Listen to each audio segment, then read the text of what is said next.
다 같이 사도신경 신앙고백함으로 기도에 시작합니다. 전능하사 천지를 만드신 하나님 아버지를 내가 믿사오며 그의 아들 우리 주 예수 그리스도를 믿사오니 이는 성령으로 잉태하사 동정녀 마리아에게 나시고 본디오 빌라도에게 고난을 받으사 십자가에 못 박혀 죽으시고 장사한 지 사흘 만에 죽은 자 가운데서 다시 살아나시며 하늘에 오르사 전능하신 하나님 우편에 앉아 계시다가 저리로서 산자와 죽은 자를 심판하러 오시리라. 성령을 믿사오며 거룩한 공예와 성도가 서로 교통하는 것과 죄를 사하여 주시는 것과 몸이 다시 사는 것과 영원히 사는 것을 믿사옵나이다. 아멘. 찬송가는 204장 찬송 부릅니다. 204장입니다.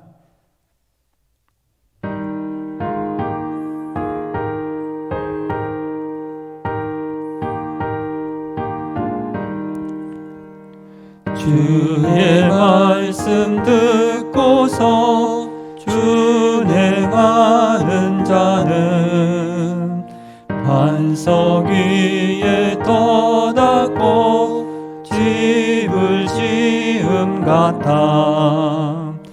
비가 오고 물나며 바람 부딪혀도 반석 위에 세운 집 무너지지 않네. 잘 짓고 잘 짓세 우리 집 잘 짓세. 만세 반석 위에다 우리 집 잘 짓세. 주의 말씀 듣고도 행치 않는 자는 모래 위에 터닫고 집을 지음 같다.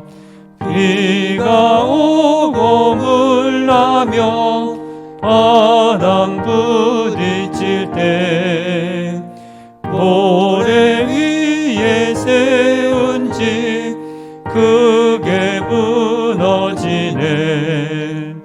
잘 짓고 잘 짓세 우리 집 잘 짓세. 만세 반석 위에다 우리 집 잘 짓세. 세상 모든 사람들 집을 짓는 자님 반석 위가 아니면 모래 위에 짓네.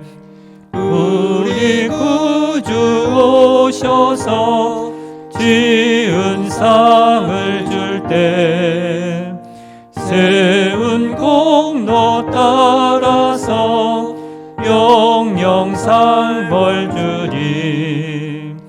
잘 짓고 잘 짓세 우리 집 잘 짓세. 만세 반석 위에다 우리 집 잘 짓세. 아멘. 하나님 말씀은 잠언 6장 20절부터 23절입니다. 새 성경을 새 구절을 함께 읽어드리겠습니다. 20절부터 23절 말씀입니다. 20절부터 23절 말씀을 읽어드립니다. 내 아들아, 내 아비의 명령을 지키며 내 어미의 법을 떠나지 말고 그것을 항상 내 마음에 새기며 내 목에 매라.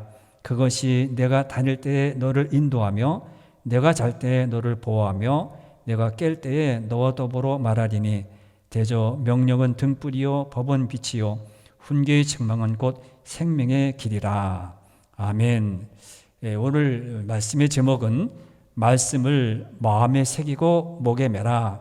22절에 있는 21절에 있는 말씀을 제목으로 삼아서 말씀을 마음에 새기고 목에 매라. 말씀에 대해서 전해드리려고 합니다. 우리가 우리 성도가 가장 중요하게 생각하고 마음에 담아야 할 것이 있습니다. 그것은 다른 것이 아니라 무슨 은혜도 좋고 믿음도 좋고 성결, 거룩 이런 것도 좋지만은 하나님의 말씀입니다. 다 하나님의 말씀이 우리에게 있을 때에 성결, 은혜, 믿음 이런 것도 생기기 때문에 성도가 가장 중요하게 생각하고 마음에 담아야 될 것은 하나님의 말씀입니다. 신학의 기본이 말씀이 있기 때문에 성도는 다른 무엇보다도 말씀을 제일 중요하게 여겨야 하고 귀하게 여겨야 합니다. 그래서 오늘 본문의 말씀에 읽어드린 말씀에 보면 마음에 새기라, 목에 매달아라, 목에 매라 이렇게 말을 합니다. 그래서 오늘은 말씀을 마음에 새기고 목에 매라는 이 제목으로 말씀을 전해드리려고 합니다. 첫째는 말씀을 어떻게 대하느냐 그것입니다. 첫 번째 우리가 생각할 것은 말씀을 어떻게 대우를 하고 어떻게 대접을 하고 어떤 자세로 맞아들여야 되는가 이것입니다. 이것을 먼저 생각해 보면서 함께 기도하려고 합니다. 말씀을 내가 어떻게 대우를 해야 할까요? 여러분 말씀을 소중히 여기고 계십니까? 만약 그렇다, 나는 말씀이 소중히 여기고 말씀 항상 듣기를 원하고 항상 읽는다, 그렇다면 우리는 정상적으로 신앙생활을 하고 있는 것입니다. 오늘 말씀에서 어떠한 자세를 대해야 되느냐 그것을 말씀하고 있는데 20절을 다시 읽어드리면 이렇습니다. 20절을 말씀을 읽어드리면 이렇게 말합니다. 내 아들아, 네 아비의 명령을 지키며 내 어미의 법을 떠나지 말라 이렇게 말합니다. 여기에 내 아비의 명령, 내 어미의 법 이렇게 말합니다. 아비가 되어 보니까 저도 부모가 되어 보니까 자녀들에게 이런 말 저런 말 해주고 싶어요. 그래서 누구를 보든지 어디를 가든지 보면 이건 꼭 자녀에게 해주고 싶다 이런 것이 있습니다. 뭐 신문을 보든지 뉴스를 보든지 사람과 대화를 할 때 이것을 하지 말아라 여기 이렇게 해주고 싶은 말이 있습니다. 부모의 잔소리, 부모로서 자녀들이 잘 되기를 바라는 그런 마음으로 이런 말 저런 말 하게 되는 것이죠. 그래서 이런 말 저런 말 하다 보면 자녀들은 또 잔소리, 똑같은 말을 또 하네, 어제 한 말을 또 하네, 전에도 했는데 또 하네, 했던 말 또 하고 했던 말 또 하고 계속해서 잔소리라 생각을 합니다. 그러나 그럴 때는 잔소리라고 하지만은 나중에 크게 되면 그때 부모가 아빠가 나에게 한 말이 이 말이었구나. 그래서 의미를 깨닫고 그 내용을 알게 됩니다.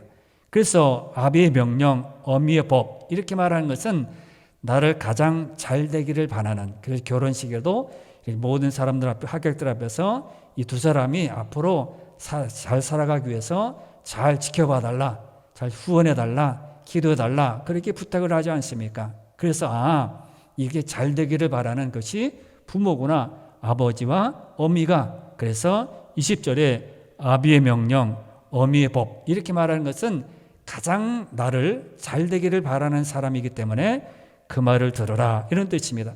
이것은 말씀을 그렇게 소중하게 여기라는 것입니다.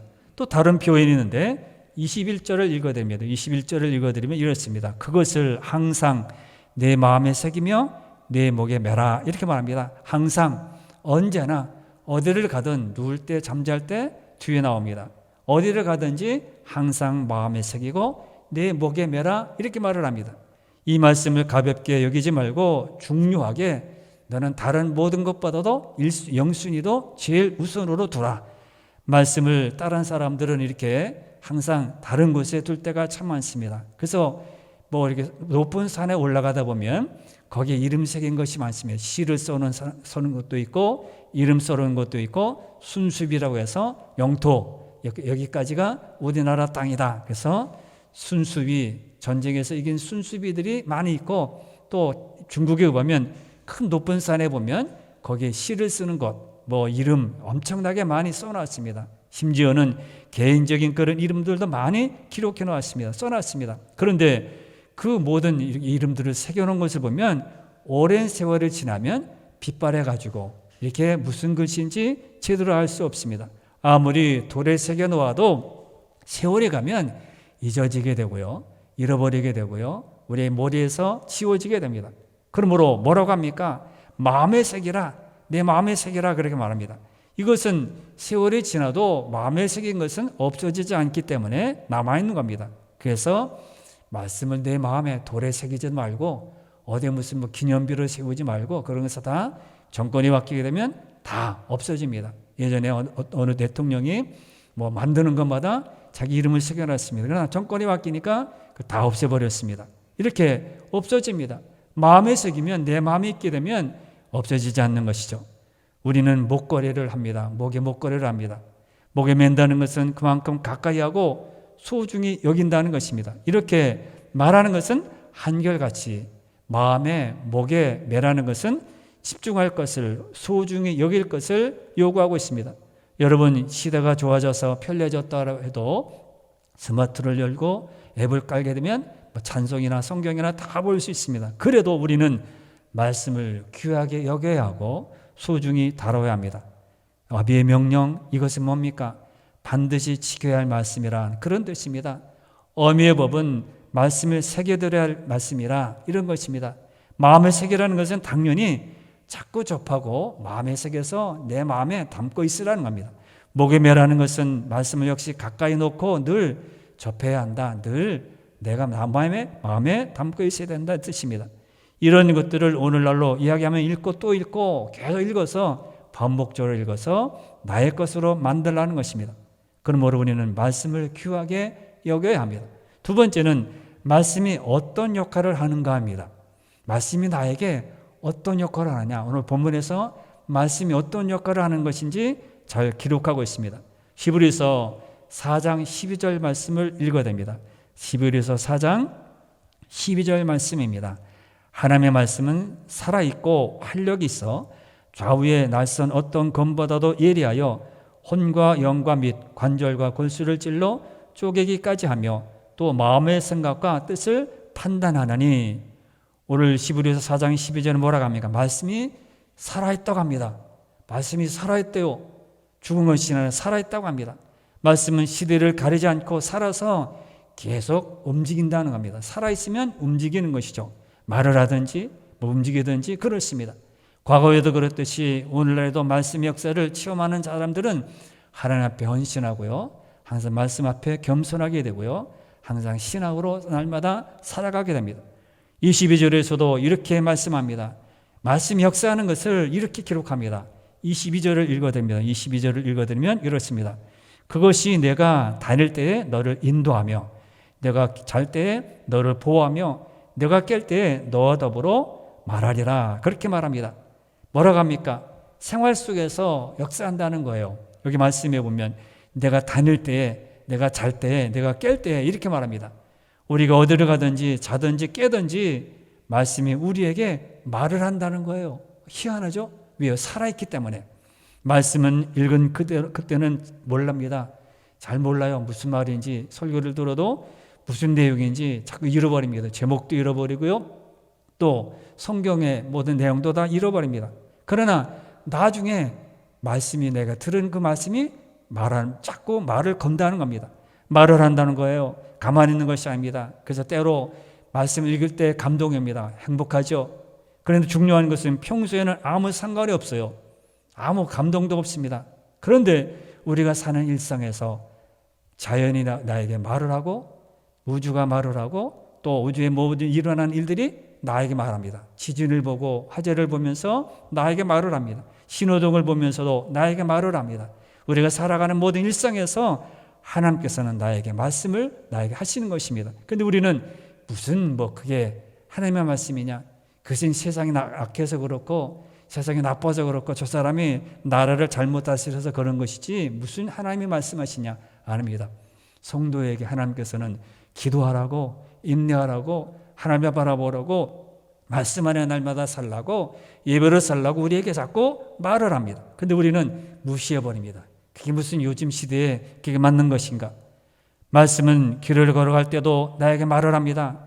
그럴 때 얼마나 행복할까요? 나 혼자 살 때 깜깜한 길을 갈 때 그런 경험들이 참 많을 겁니다. 여러분도 깜깜한 길을 걸어갈 때 두렵죠, 무섭죠. 그러나 하나님과 항상 찬송하며 걸어갈 때 하나님께서 나에게 너 혼자가 아니라 내가 너와 함께한다. 두려워하지 말라. 내가 너 옆에 있다. 그렇게 말을 합니다. 내게 힘들고 어려운 일이 있습니다. 그럴 때 하나님께서 말을 하십니다. 말씀이 가까이 하면 우리가 살아가는 그 자체에서 말씀이 우리에게 말하는 것을 경험하게 됩니다. 그래서 오늘 본문이 뭐라고 합니까? 22절에서 내가 다닐 때에 인도한다 그랬어요. 우리가 어디를 갑니까? 막 가고 아무 때도 갈 때가 많죠. 그런데 그 길을 하나님께서 인도하신다고 말씀하고, 잘 때 어떻게 합니까? 잘 때 콘이 잡니까? 거기에는 나를 보호한다 그랬어요. 나를 보호하셔서 안전하게 내일 아침에 다시 깨어나게 만드십니다. 그리고 깰 때는 어떻게 합니까? 깨서 눈을 뜨고 잘 때에는 너와 더불어 말하리라. 하나님께서 깰 때 우리에게 말을 해서 이렇게 인도하고, 나 이럴 때 이렇게 하고 그럽니다. 우리가 어떻게 방법으로 어떻게 결정할지 잘 모릅니다. 모를 때가 너무 많아요. 결정할 때 참 힘들죠.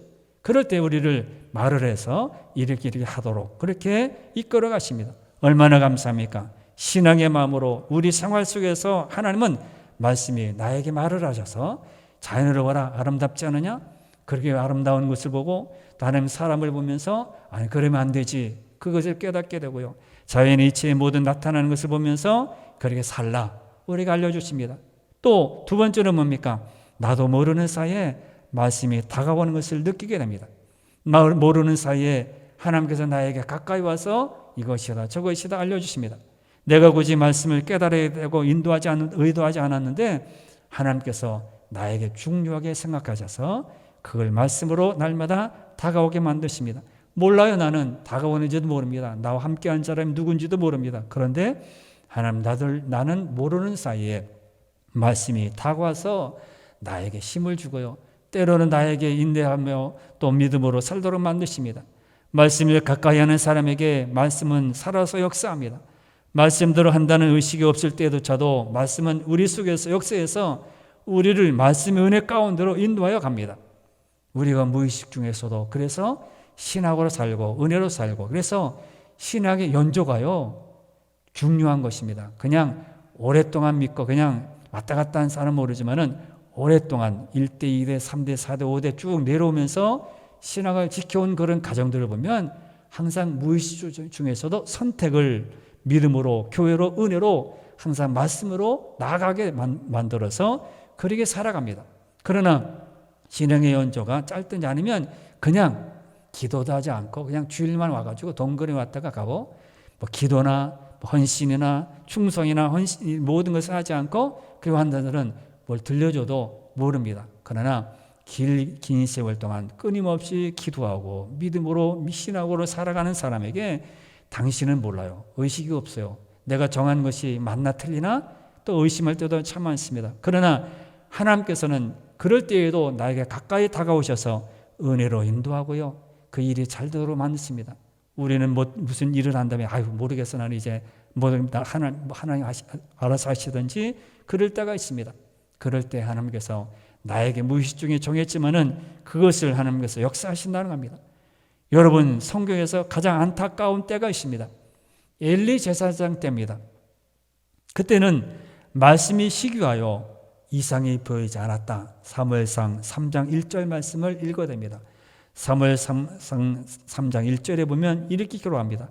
아이 사무엘이 엘리 앞에서 여호와를 섬길 때에는 여호와의 말씀이 시기하여 이상이 흔히 보이지 않았더라, 이렇게 말합니다. 슈멀 성경은 당시에는 주께서 직접 사람에게 말씀을 전하는 일이나 환상 중에 나타나는 일이 무척 드물었다, 이렇게 해석을 했습니다. 당시에는 하나님께서 말씀하신 것이 나타나지 않았다고 합니다. 섬길 때 사무엘이 엘리 앞에서 섬길 때 하나님이 부르셨어요. 사무엘아, 사무엘아. 그래서 제사장이 부른 줄 알고 제사장 여기 있습니다. 난 안 불렀는데 세 번씩 가도 엘리 제사장이 모르는 거예요. 이거 하나님 음성이니까 너는 잘 듣고 이 말씀 잘 따라라, 그래야 되는데 엘리 제사장은 하나님 음성인지 모르고 난 안 불렀어, 그래 말합니다. 불쌍하죠. 안타깝죠. 영적 지도자가 되어서 하나님 음성을 듣지 못하고 어린아이가 듣는 하나님 음성에 대해서도 제대로 말해주지 못하고 제대로 인도하지 못한 겁니다. 결국 하나님의 언약궤가 블레셋에게 빼앗기는 수모를 당하기도 합니다. 말씀이 없으면 어떻게 되는 것입니까? 이렇게 됩니다. 진짜 불쌍한 것이죠. 우리에게도 항상 말씀 있는 것 항상 감사해야 합니다. 사울왕도 마찬가지입니다. 그가 왕이 될 때는, 처음에 왕이 될 때는 참 겸손했어요. 겸손하게 자기가 어떻게 왕이 되고 이스라엘의 초대 왕이니까 얼마나 두렵겠어요. 겸손했습니다. 그러나 왕이 된다 하면은 슬슬 교만한 마음이 마음에서 우러나는 겁니다. 말씀을 따라서 제사장으로 하여금 제사를 드리게 해야 되는데 제사는 제사장이 해야 합니다. 왕은 나라를 다스리는 겁니다. 급한 마음에 자신이 제사를 드리다가 하나님으로부터 버림을 당합니다. 너는 왕이 아니다. 다윗을 대신 왕으로 세웁니다. 말씀이 없기 때문입니다. 성도들 가운데 기도 제목을 참 많이 봅니다. 기도 제목 읽어보면 정말 눈물이 날 때가 참 많습니다. 아파서 구원을 위해서 고난이, 어려움이, 환난이 끊이지 않습니다. 이 사람 아프면 저 사람 아프고 이 형제가 아프면 다른 형제가 또 속썩이고 참 힘들어요. 기도 제목이 끊이지 않습니다. 근데요, 그런 기도 제목을 보면서 희망이 생기는 것은 가난하기 때문에, 고난을 당하기 때문에, 어려움을 당하기 때문에 저분은 불쌍하구나. 아닙니다. 그분은 기도하기 때문에 불쌍하지 않다는 것, 말씀이 있기 때문에 불쌍하지 않다는 것. 그러므로 가난하다고 불쌍하다, 하는 일이 잘 되지 않아서 불쌍하다, 아니에요. 말씀이 없는 게 불쌍한 거예요. 말씀이 없어요. 신앙이 없습니다. 만나면 매일 세상 얘기만 합니다. 어디 가면 뭐 음식 먹는 거 좋은 거 있고, 어디 가면 싸게 사는 것이 있고, 그런 것을 말할 때 보면 참 신앙에 그렇게 오랫동안 믿었는데 변함이 없다. 그런 것이 안타깝습니다. 말씀이 가까이 하는 사람에게 하나님은 그에게 의도하지 않아도 우리에게 말을 하고 우리에게 신앙으로 살도록 이끌어 가십니다. 그리고 삶 속에서 말씀대로 이루어지는 역사를 보게 됩니다. 복입니다. 이것이 복이 무슨 부자가 되고요, 자동차가 몇 대고 아파트가 몇 평이고 자손들이 잘 되고 뭐 공무원직이 높은 곳에 올라가고 물질이 많은 것, 이게 복이 아니라 내 마음에 말씀이 있는 자가 복 있는 자입니다. 내 안에 하나님을 우러러보고 주를 두려워하고 그 안에 항상 순종하고 그 안에 겸손한 사람이 복 있는 자입니다. 그러므로 우리는 말씀을 늘 이런 대우를 해야 하고 그렇게 살아가야 합니다. 그럴 때 하나님께서 역사하셔서 나도 모르게 내가 어떻게, 저 사람 어떻게 알아요? 저 사람 어떻게 알아서 이것을 벗어납니까? 그런데 하나님께서 벗어나게 만드시고요, 하나님께서 피하게 만드시고요. 희한하다 그러죠. 우리는 어떻게 저렇게 안 해요? 내가 믿음으로, 나는 무의식 중에 그냥 예배드리고 기도하고 목사님이 시키는 대로 그냥 순종했어요. 그랬더니 그 사람 만나게 하셔서 피하게 하셨어요. 어떻게 해요? 무의식 중에서도 하나님께서는 이렇게 역사하신 것입니다. 마지막 세 번째는 뭡니까? 말씀을 우리가 어떻게 표현하는가, 어떻게 말하는가. 말씀에 대해서 그냥 세상에 돌아다니는 소리야 이렇게 말하는가, 아니면 말씀은 나에게 생명이다 이렇게 말하는가. 잠언서를 기록한 솔로몬은 말씀이 너무 소중하기 때문에 반복해서 계속 다시 또 말합니다. 말씀이 제일이다, 말씀대로 살아가라. 그러면서 23절에서 이렇게 말합니다. 23절을 읽어댑니다. 23절입니다. 대저 명령은 등불이요 법은 빛이요 훈계의 책망은 곧 생명의 길이라 이렇게 말합니다. 여기서 뭐라고 합니까? 명령, 법, 훈계의 책망 이렇게 말합니다. 여기에 이 모든 것은 다 말씀을 뜻합니다. 책망, 훈계, 모든 법도 다 말씀을 뜻합니다. 그런데 그 말씀이 무엇이라고 합니까? 등불이고 빛이고 생명의 길이라 이렇게 말합니다. 명령, 법, 훈계의 책망, 하나님 말씀인데 이 말씀이 뭐라고요? 등불이고 빛이고 생명의 길이라는 거예요. 그러므로 우리가 말씀대로 살아가, 왜 예배로 살아가야 될까? 왜 믿음으로 살아가야 될까? 아무것도 없는데, 빈손인데 통장에도 아무것도 들어오는 것이 없는데, 수입이 없는데 어떻게 예배만 드리고 믿음으로 살고 하나님 알아보면 살나? 어떻게 그렇게 살까? 내가 노력하고 땀 흘려야 되는데. 근데요, 말씀 나의 등불이고 빛이고 생명의 길이래요. 그게 사는 길이라 성경이 그렇게 말합니다. 깜깜한 바다에서 배가 방향을 어떻게 정합니까? 등대를 보고 빛을 보고 등대의 빛을 보고 그리로 가게 됩니다. 그럴 때 안전한 항구에 도착을 하는 겁니다. 경험을 의지해서 배를 몰고 가면 암초에 부딪혀서 우리는 이제 파손하게 됩니다. 그러나 등대의 빛을 따라서 운행하면 안전한 항구에 들어오는 겁니다. 예전에 어두운 밤을 길을 갈 때 깜깜하면 아무것도 안 보면 등불을 들고 갔습니다. 횃불을 들고 갔습니다. 예전에는 뭐 이렇게 소나무를 잘라서 이렇게 송진하는 것을 가지고 불을 피워서 그걸 들고 갔습니다. 어두우니까 상대편이 오는 것을 다른 알리기 위해서 불을 보고 찾아갔습니다. 그러므로 본문은 이 말씀하는 것이 등불입니다. 그런가 하면 아예 말씀을 생명의 길이라 등불 빛 이렇게 말하면서 마지막은 생명의 길이래요. 말씀이 생명의 길이래. 이게 무슨 생명이야? 먹어야 생명이고 무슨 노력해야 생명이고 운동을 해야 내 몸이 움직여서 생명이지. 아니 말씀이 생명의 길이라고? 우리는 이해가 되지 않죠. 생명으로 가는 길이라 말합니다. 말씀을 결국 우리로 하여금 생명으로 나가도록 사는 길이 뭡니까?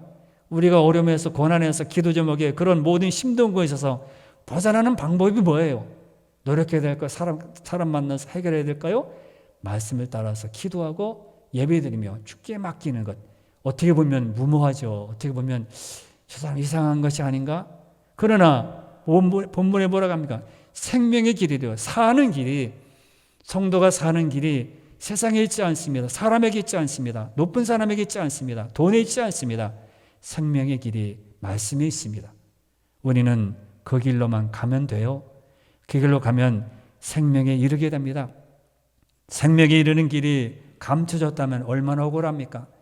어느 사람에게만 열려져 있고 다 감춰져 있다면 얼마나 억울합니까? 그런데 하나님은 뭐라고 합니까? 다 열어두셨어요. 감춰두지 않았어요. 말씀을 감춰두지 않았습니다. 열어놓으셨습니다. 말씀을 주심으로 그 길을 분명하게 우리에게 알려주시고 제시해 주셨습니다. 그러니 말씀만 가까이 대하게 보면 우리는 실족하지 않습니다. 우리는 물론 분명 넘어질 때가 있죠. 분명 이렇게 손해볼 때도 있습니다. 매를 맞을 때도 있고요. 병원 입원할 때도 있습니다. 그러나 그런 가운데서도 실족하지 않습니다. 믿음을 떠나지 않습니다. 열심히 믿었더니 내가 병원에 오네. 열심히 잘 믿으면 괜찮다 그러더니 뭐 대학에 떨어졌네. 아니면 내가 매 맞고 사네. 이럴 때 어떻게 합니까? 안 믿음이 없을 때는 다 낙오되겠죠. 믿음을 떠나겠죠. 그러나 실족하지 않습니다. 하나님의 뜻인 줄 알고 하나님께서 우리 인도하시는 방법인 줄 알고 또 믿음으로 살아가 가십니다. 그 길을 따라 결국에는 생명에 이르게 됩니다. 그러므로 말씀은 결코요 우스운 게 아닙니다. 작은 것이 아닙니다. 보잘것없는 것이 아닙니다. 말씀은 등불이요 말씀은 빛이요 말씀은 생명의 길입니다. 여러분은 말씀에 대해서 이런 대접을 제대로 하고 있습니까? 생명으로 인도하는 길인데도 불구하고 그런 말씀을 소홀히 대하고 있지는 않습니까? 지금까지 말씀을 어떻게 여기 오셨습니까? 지금까지는 그렇게 왔어도 이제부터 시작하면 됩니다.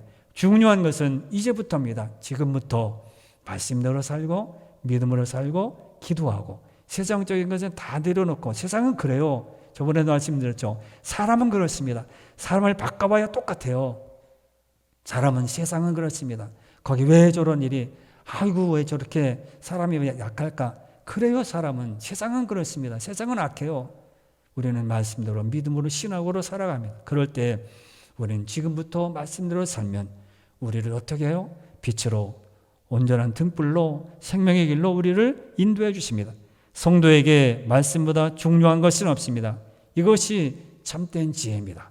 오늘 지혜로운 자들이 되시길 바라고 오늘 기도하실 때 말씀을 소중하게 귀하게 대하게 하여 주옵소서.